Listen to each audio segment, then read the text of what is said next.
नमस्कार मित्रांनो, आज आपण आलेलो आहेत राजा 777 केसरीमध्ये आणि आज प्रधान क्वार्टर फायनल पात्र झालेला आहे. खूप सुंदर असा गुलाल प्राप्त केला झाला. आज सोमनाथ शेठसुद्धा आपल्या सोबत आहेत. दादा काय मी तुम्हाला तुमच्या माध्यमातून सोनू शेठला वाढदिवसाच्या हार्दिक शुभेच्छा देतो. आणि राजा 777 जो सोनू शेठचं नाव अखंड महाराष्ट्रात त्याने केलं आहे, त्या राजाला सुद्धा शुभेच्छा देतोय. आणि आजच्या गुलालाचं सांगायचं म्हटलं तर सगळ्या म्हणजे इथे आज मैदानात आलेल्या सगळ्या पब्लिकला एक जजमेंट होतं की सैराट आणि भुंगाची गाडी कोण घासू शकतो. तर हीच गाडी सैराट भुंगा आणि आपला मेहरबानची गाडी कोण घासू शकतो, तर जुळ्या आणि प्रधानच घासू शकतो. आणि सगळ्यांची आता 10 नंबर सेमीला सगळ्यांचं लक्ष लागलं होतं, काटाकीर लढत होणार. कारण जेव्हा सेमीला गाडी निघाल्या तेव्हाच मी तिथे आपले खजिनदार होते, त्यांना बोललो की वन साईड गाडी होणार नाही, काटाकीरच लढत होईल. आणि ती आमच्या प्रधानने व्हाईट गोल्ड प्रधानने सिद्ध करून दाखवलं की व्हाईट गोल्ड हे तो कुठेच कमी पडू शकत नाही कोणत्याच बैलाला. आज मुंबईमध्ये सुद्धा तुमचं नाव लौकिक होते प्रधान मुले आणि आज जुल्याभाई त्याच्यासोबत होता. काटाकीर लढत झाली 10 नंबर सेमीमध्ये. सर्वप्रथम तुमची ओळख सांगा. माझी ओळख सोमनाथ दत्तात्रय पाटील आणि आमची गाडी ओम श्री चैतन्य कानिपनाथ प्रसन्न कुमारी भार्गवी सोमनाथ पाटील ईगल ग्रुप 2277 या नावाने पळते. आणि अखंड महाराष्ट्रात आमची पहिलं ईगल आणि गरुडा पळायची, तेव्हा मुंबईमध्ये आमची ओळख त्यांनी A1 जोडी त्यांनी 55 गुलाल लगातार घेतलेल्या आदातमध्ये, म्हणजे एकही गुलाल न पडता त्याच्या धावणीत त्यांच्याच पायावर पाय ठेवून लगेच आमच्यात गोकुळ आलेला, तो 1 नंबरमध्ये खेळ होता. पण काही कारणास्तव तो पायाने आदू झाला आणि तो जसा आदू झाला तर आमच्या धावणीत दुसरा हिरा पैदा झाला. आणि तो आज आमचा अखंड महाराष्ट्रामध्ये नाव करतोय, कारण तो महाराष्ट्र केसरी सुद्धा झालेला आहे. आणि मुंबईमध्ये बिनजोडवरच खेळतो आम्ही. बघा मित्रांनो, खूप चांगल्या दादांनी ओळख सांगितली आणि आज काटाकीर लढत बघायला मिळाली. काय सांगाल प्रधानचा इतिहास? प्रधानचा इतिहास म्हटलं तर आदातमध्ये प्रधानने 11 1 नंबर केलेले आहेत आणि 2 नंबर काहीतरी 9 की 10 2 नंबर केलेले आहेत. आणि प्लस मागच्या सीझनपासून फक्त आत्तापर्यंत त्याचे 3 की 4च गुलाल पडलेत. आणि ते पण सगळे गुलाल म्हणजे खेळताना आम्ही बिनजोडवरच खेळतो. आमचं नाव बिनजोडला असतं किंवा आम्ही नाव फिरवतो. आम्ही जमून खेळ खेळतच नाही. खूप सुंदर दादांनी सांगितलं. दादा, आज अखंड मुंबईकरांनी तुम्हाला प्रेम दिलंय बिनजोडमध्ये सुद्धा आणि महाराष्ट्र केसरी प्रधानला सुद्धा अखंड महाराष्ट्राने प्रेम दिलं. काय सांगाल प्रेक्षकांवर? आज प्रेक्षकांनी काटाकीर लढत बघितली. कुठंतरी एक झुळूक, अशी झुळूक जी आली ती कुठंतरी अशी एक झुळूक उडून गेली. कारण ती जी काटाकीर लढत आज इतिहास घडला असता. नक्कीच आज इतिहासच घडला असता, कारण जे समोर गाडी होती ती मुंबईमधली नाही तर महाराष्ट्रातली 1 नंबरची गाडी होती. आणि ती महाराष्ट्रातली 1 नंबरच्या गाडीला जर आपली गाडी 1 फुटाच्या किंवा 2 फुटाच्या अंतरात पडते, म्हणजे आपण कुठेतरी आपण विजयी झालेले आहेत. आणि थोडी आम्हाला गुलालाने हुलकावणी दिली, कुठेतरी आमचं थोडंसं कुठेतरी आम्ही कमी पडलो असेल, त्याच्यामुळे आम्हाला गुलालाने हुलकावणी दिली. पण हे पुढचं मैदान जेव्हा असेल तेव्हा आम्ही 100% गुलालात असू आणि हाच भाई आम्हाला गुलालामध्ये ठेवणार आहे 100%. आज प्रधान सोबत जुळ्याबाई सुद्धा पळाला काटाकीर लढत मध्ये. जुळ्या, कारण कसं आहे हे मैदान जेव्हा मैदानामध्ये 3 फेऱ्याच्या मैदानामध्ये गाडी पळते तेव्हा आणि बिनजोडला जेव्हा पळते, तरी एक बैल पळून कधीच कोणताच विजय सिद्ध होत नाही आणि साध्य पण होत नाही. जेव्हा खांद्याला खांदा जुळतो आणि नरमध्ये जेव्हा गाडी पळते तरच गुलाल प्राप्त होतो, नाही तर गुलाल प्राप्त होत नाही. आणि प्रधानच्या जोडीला जुल्याने सुद्धा त्याला प्रधानला तेवढीच टेक दिली, कारण आम्हाला एक जजमेंट होतं की आमच्या गाडीला जेव्हा 1 नंबरचा गटामध्ये आमची गाडी पळली, ते इतक्या अंतरात कोणत्याच गाडीने गट पास केला नाही. एवढा 91 गाड्या पडल्या, त्याच्यामध्ये ह्या गाडीने 1 नंबर गटामध्ये जेवढा अंतरात गट पास केला तेवढा कोणताच. आणि तेव्हा गॅस लागला होता, तेव्हा आम्हाला वाटलेलं की आज आपण काहीतरी इतिहास नवीन घडवतोय. आणि त्याच बेसवर आम्ही सांगत होतो की ही गाडी आपली होऊ शकते आज. बघा मित्रांनो, खूप सुंदर दादांनी सांगितलं आणि खरोखरच आज प्रेक्षकांना इतिहास बघायला मिळाला. पण कुठेतरी एक छोटासा कुठेतरी गुलाल एक थोडासा थांबला गेला. तरी पण आज क्वार्टर फायनल क्वार्टर फायनलचा गुलाल मिळाला आम्हाला. आणि ही A1 जोडीच्या ऐवजी दुसरी कोणती गटामध्ये कोणती टॉपची गाडी असती तरी आमचा जजमेंट होता की आम्ही 1 ते 1.5 शेकड्यात ती गाडी मारली असती आणि इतिहास झाला असता. पण असो, कुठेतरी आपण कुठेतरी कमी पडलो किंवा आपले बैल थोडे कुठेतरी कमी पडले. पण पुढच्या मैदानामध्ये आपण गुलालात राहू ही अपेक्षा. आणि बिनजोडला तर काय आपण कंटिन्यू गुलालामध्येच आहे. त्याच्यामुळे काय आपण हा खेळ आपला ॲक्च्युअली मुंबईचा खेळ नाही आहे. पण मुंबईमध्ये असताना आमची पूर्ण आज दावण झालेली, आम्ही फक्त एन्जॉय करायला झालेलो आणि याच्यावरच फक्त आमचा विश्वास होता का हा 100% आज राहील. पण तो क्वार्टर फायनलला प्राप्त झाला, गुलाल प्राप्त करून दिला आम्हाला त्याने. म्हणजे आम्हाला म्हणजे निराश करून नाही चालवलेलं, त्याने गुलाल देऊन चाललाय. आज जेव्हा पात्र झाला आणि फायनलला पात्र जेव्हा झाला तेव्हा खूप प्रेक्षकांनी गर्दी केली आणि खूप चांगलं असं प्रेम दिलं. काय सांगाल? त्याच्या भोवती आहे ना, बिनजोडला सुद्धा तेवढीच गर्दी असते. बिनजोडला जेव्हा आम्ही काढतो, तेव्हा सुद्धा त्याला पब्लिकचा गराडाच असतो. कारण बैल नाही म्हटलं तर 1 नंबरमध्येच खेळतो आणि 1 नंबरमध्ये खेळत असलेला कारण बैल पळत असला तर प्रेक्षकांची गर्दी कुठेही होत असते. तुमच्या माध्यमातून एक सांगेल, की सर्व पब्लिकला की निराश होऊ नका. असंच प्रेम आम्हाला देत जा आणि प्रधानवर तुमचा आशीर्वाद असाच राहू द्या. बघा खूप चांगलं दादाने सांगितलं आणि असं दिलदार व्यक्तिमत्व खूप कमी बघायला मिळतंय. दादा आज गाडीवर ड्रायव्हर कोण होते?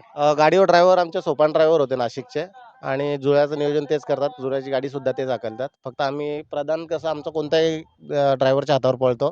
मग सोपान ड्रायव्हरलाच बसवायला सांगितलेलं आणि सोपानने उत्तम गाडी हाकलली. असं काही कुठे कमी पडला नाही. फक्त थोडंफार 19-20 झालं सेमीमध्ये. त्याच्यामुळे थोडं म्हणजे 2 पावलं 2 उड्यांचं 10 फूट जर अंतर असतं, तर नक्कीच निकाल काहीतरी वेगळा असता. बघा खूप चांगला असं जॉकी सुद्धा आहेत आणि आज अरुण ड्रायव्हर सुद्धा आपल्या सोबत आहेत. आज मुंबईमध्ये सुद्धा ते एक खूप सुंदर गाडी पळवतात. काय सांगाल अरुण अरुण ड्रायव्हर? ड्रायव्हर तर आमचा घरचा ड्रायव्हर आहे. जेव्हा पण आम्ही मैदानात असतो, आमच्या खांद्याला खांदा देऊन तो सोबतच असतो. गाडी सोडण्यापासून, गाडी धरण्यापासून, गाडी हाकलण्यापासून सगळ्यात तो आमच्या सोबत असतो. त्याच्यामुळे आमचा घरचा ड्रायव्हर आहे, त्याचा काही विषयच नाही. आणि उत्तमरित्या तो बिनजोडला उत्तमरित्या गाडी हाकलतो आणि आज गटाला पण चांगल्या गाड्या हाकलल्यात त्याने. बघा आपण त्यांच्याशी सुद्धा चर्चा करू. तुमची ओळख सांगा. अरुण पांडुरंग लोभी, राहणं टिटवाला ठाकूरवाडा. बघा मित्रांनो आज उत्तम असे जॉकी अरुण जॉकी म्हणून एक फेमस आहेत. जेव्हा एकदा मी बाजीची गाडी तुम्ही पळवली होती पलटणमध्ये. खूप सुंदर बाजी आणि भारतची गाडी मी बघितली होती. अतिशय पब्लिकच्या यानी तुम्ही गाडी गटपास सुट्टा गटपास करून दाखवला होता. काय सांगाल? तेव्हा तर मी पहिल्यांदा घाटावर गेलो होतो गाडी पळवण्यासाठी. पण बैलांनी गटपास केला, पण सेमीला आमचीच चुकी झाली. बैलांना खाया-प्यायला आम्ही काही टाकला नाही. नंतर पोरांना मी बोलत होतो का खाया-प्यायला टाका, पण पोरा माझं काही ऐकलं नाही. सेमीला दुसऱ्याला उतरली गाडी. खूप सुंदर असे जॉकी सुद्धा आहेत आणि नेहमी बघा तेव्हा दादांच्या तुम्ही सानिध्यामध्ये असता, जोडीला असता आणि प्रधानवर प्रेम करत असता. काय सांगाल दादांबद्दल? दादा तर काही एकदम साधा स्वभाव आहे. त्यांनी जर हाक मारली तर मी नेहमी तिथं जातो. बघा खूप सुंदर असे दिलदार व्यक्तिमत्व आपल्या सोबत आहेत. त्यांना सुद्धा विचारा. दादा बघा खूप चांगलं असं प्रेम मिळतंय. आज अखंड मुंबईकरांनी तुम्हाला खूप प्रेम दिले.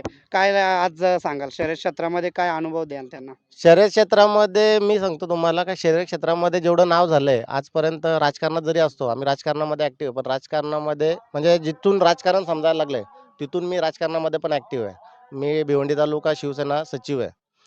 पण जेवढं नाव माझं भिवंडी तालुका सचिव असताना सुद्धा झालं नाही. ते फक्त मी एक भिवंडी तालुक्यापुरतं सीमित होतं. पण आज माझं या माझ्या नंदींच्या जीवावर अखंड महाराष्ट्रात नाव झालं. माझं, माझ्या मुलीचं आणि आमच्या ईगल ग्रुप 2277चं.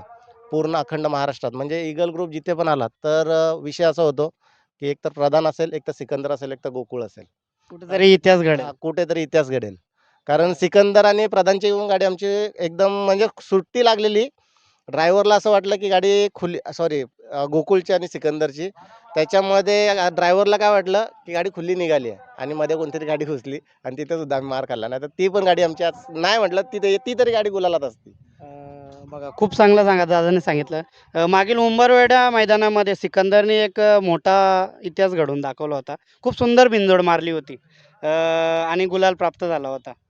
सिकंदरने उंबरवेढा मैदान ते माझ्या मुलीच्याच वाढदिवसानिमित्त आम्ही मैदान घेतलं होतं आणि सिकंदरने समोर एक आमचेच श्रीशेठ पाटील त्यांचाच बैल होता. त्या बैलाचं नाव आता ॲक्च्युअली सांगता नाही येणार आणि जितेश कालन यांचा धाडस होता.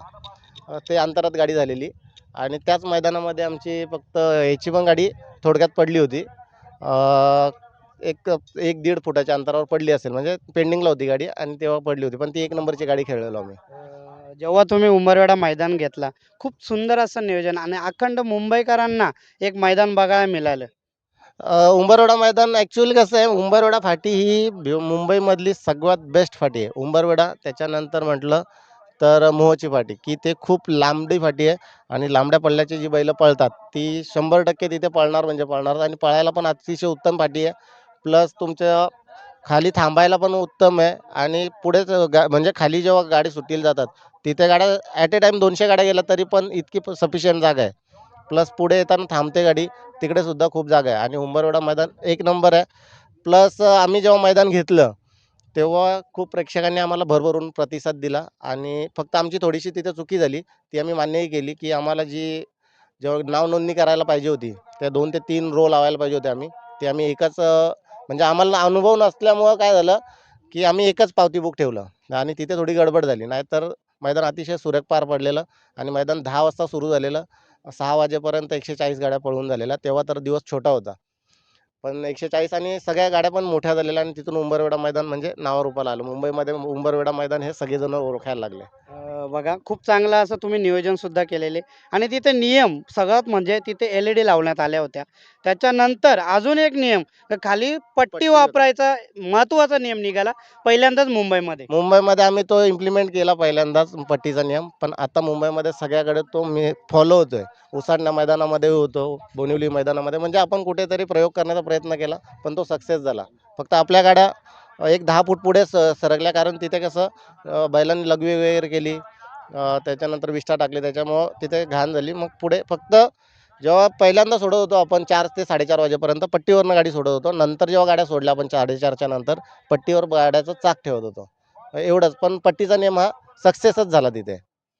बघा अखंड महाराष्ट्राने आणि मुंबईकरांनी तुम्हाला प्रेम दिलं कारण त्या मैदानामध्ये तुमचं एक आगळं वेगळं एक नाव झालं आणि खूप सुंदर म्हणजे आपला जो मुंबईकरांचा देव म्हणजे मोठा सोन्या 50-50 तुम्ही त्याला तिथे आमंत्रण दिलं होतं आणि खूप सुंदर असं त्याचं स्वागत सुद्धा तिथं झालं. हो, कारण जयेश शेठ पाटील हे माझे एकदम जिवलग मित्र आहेत आणि त्यांना मी एक शब्द टाकलेला फक्त, की "दादा माझ्या मुलीचा वाढदिवस आहे. सोन्या तिथे आला पाहिजे." पहिल्यांदा जेव्हा 31 तारखेला 31 ऑक्टोबरला जेव्हा मी मैदान घेतलं, पण पावसामुळे ते व्यत्यय आला. तेव्हा आम्ही फेरा काढायचा ठरवलेला आमचा नंदन, हिंदकेसरी नंदन आणि सोन्याचा. पण तो फेरा कॅन्सल झाला आणि नंदनला आम्ही नंतर घाटावर पाठवलं. त्याच्यामुळे आमचेच मित्र आहेत अतुल शेठ भगत, त्यांचा राजा आणि सोन्याचा फेरा काढला. पण जयेश दादांनी आम्हाला एका शब्दात सांगितलं, की "आपल्या मुलीचा वाढदिवस आहे. सोन्या 100% तिथे येणार आणि सोन्याचा फेरा पण होणार." आणि त्याच्याबद्दल तो जयेश दादांचं मी पुन्हा एकदा मनस्वी धन्यवाद मानतो, की जयेश दादांनी आमच्या शब्दाला मान दिला. जयेश दादांबद्दल बोलाल तेवढं कमीच आहे. कारण त्यांच्या घरामध्ये एक शुभविवाहाचा कार्यक्रम होता आणि तो कार्यक्रम आटपून आणि त्यांनी हजेरी लावली. काय सांगाल? जयेश दादांच्याच म्हणजे आमचं हे आहेत आपले विजू नानांच्याच मुलाचं हे झालं, लग्न झालं. दुसऱ्या दिवशी पूजा होती. ती पूजा आटपून सुद्धा पण ते मैदानात आले. त्याच्यामुळे त्यांचं मानावं तेवढे धन्यवाद कमीच आहेत. कारण एखादा इतका हस्ती आज म्हटलं बैलगाडा क्षेत्रातला मास्टर माइंड कोण बोलतात ना, ज्यांनी इतिहास घडवायचा असेल तर जयेश पाटीलच घडवू शकतो.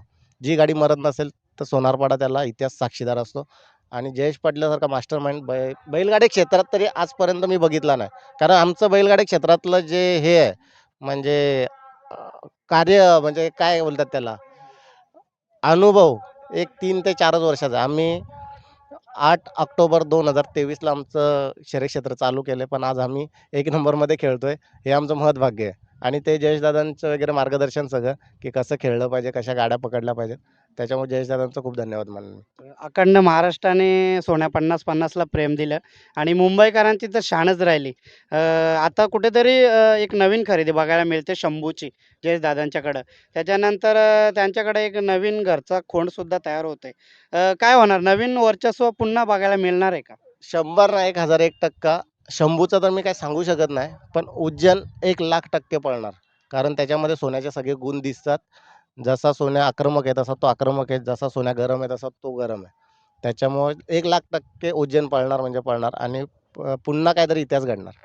बघा मित्रांनो, आज दिलदार व्यक्तिमत्व म्हणजे आपले सोमनाथ पाटील साहेब आपल्यासोबत आहेत. शेठ आज जो मुंबईकरांनी तुम्हाला प्रेम दिलंच, अखंड महाराष्ट्रसुद्धा प्रेम देतोय. आज तुमचे सहकार्यसुद्धा खूप सर्व तुमच्या जोडीला असतात. काय बोलाल सहकाऱ्यांबद्दल? सहकाऱ्यांबद्दल बोलायचं मी फक्त एक निमित्त मात्र आहे. मी फक्त मालक म्हणून मिरवतो. पण बाकी जे पण करतात ते आमच्या ईगल ग्रुप 2277चे सगळे सदस्य करतात. कारण जे पण करायचंय तेच. त्यांना फक्त आम्ही मार्गदर्शन करत असतो, की बाबा असं झालं पाहिजे तसं. बाकी सगळं नियोजन तेच करतात, सगळं तेच करतात. मी फक्त एक निमित्त मात्र मालक म्हणून आहे. बाकी दुसरं सगळे म्हणजे मी निमित्त मात्र फक्त एकमेव मालक असलो तरी पण माझे ईगल ग्रुप 2277चे सगळे सदस्य माझ्या आमच्या सगळ्या बैलांचे मालक आहेत. बघा मित्रांनो, दिलदार व्यक्तिमत्व खूप चांगलं असं ऐकायला मिळालं. जाता जाता अजून एक प्रश्न. 4 तारखेला जो मैदान येतोय स्विफ्टचं मैदान, काय एखादा नवीन इतिहास बघायला मिळेल का? स्वीपच्या मैदानामध्ये आमची एक गाडी ऑलरेडी जमले 2 गोंड्यांवर आणि आम्ही शक्यतो करून 1 नंबरला गाडी कशी पळेल, 1 नंबर म्हणजे 1 नंबरची गाडी तिथे आहे, की 1 नंबरला जी गाडी पळेल 21,000च्या वर तिला फ्रीजचं बक्षीस आहे. मग ते दुसऱ्याला कशासाठी द्यायचं ते आपण घ्यायचं असा माझा एक निर्धार आहे. आता बघूयात काय आहे. आणि नाही जरी तरी पण 2 गोंड्यावर काहीतरी इतिहास घडताना दिसेल तुम्हाला आणि घरच्या गाडीवर आमची गाडी जमलेली आहे. आमची घरची गाडी A1 पळते. सिकंदर आणि प्रधान, गोकुळ आणि प्रधान. म्हणजे कोणतीही गाडी आम्ही कुठल्याही साईडनं पळवू शकतो आणि घरच्या गाडीवरच गाडी जमले 2 गोंड्यावर गाडी होईल आणि तिथे बघूयात चिठ्ठीमध्ये जर आपलं नशीब असलं आणि नशीब आमचे इतके पण खराब नाहीत की आपली चिठ्ठी निघू शकत नाही. कारण आज बघितलं गटाला पण 5 नंबरवरून निघली होती, सेमीला पण 5च नंबरवर निघली होती. म्हणजे नशीब आपले चांगले आहेत. फक्त कुठेतरी आपल्याला थोडीफार 19-20 झालं. नाहीतर आपण 100% आज गुलालात असतो. पण इताड्याच्या मैदानामध्ये 100% आपण गुलालामध्ये असणार. बघा मित्रांनो, आज ईगल ग्रुपचे मास्टर माइंड आपल्या सोबत आहेत आणि खूप सुंदर असे दिलदार व्यक्तिमत्व. दादा आजच्या गुलालासाठी शुभेच्छा देतोय आणि आम्हाला तुम्ही जी मुलाखत दिली त्याच्यासाठी सुद्धा तुमचे धन्यवाद. तुम्ही सुद्धा इथे आलात, आमची मुलाखत घेतली. आमचा ईगल ग्रुप 2277ला पूर्ण सर्व मेंबर लोकांना म्हणजे इन्स्पायर केलंत, की तुम्ही खचून जाऊ नका. आज हार आहे, पण उद्या जीत आहेच. मग त्याच्याबद्दल तुमचा सुद्धा धन्यवाद आणि पुन्हा एकदा सोनू शेठ भोपतराव यांना वाढदिवसाच्या हार्दिक शुभेच्छा. धन्यवाद. थँक्यू.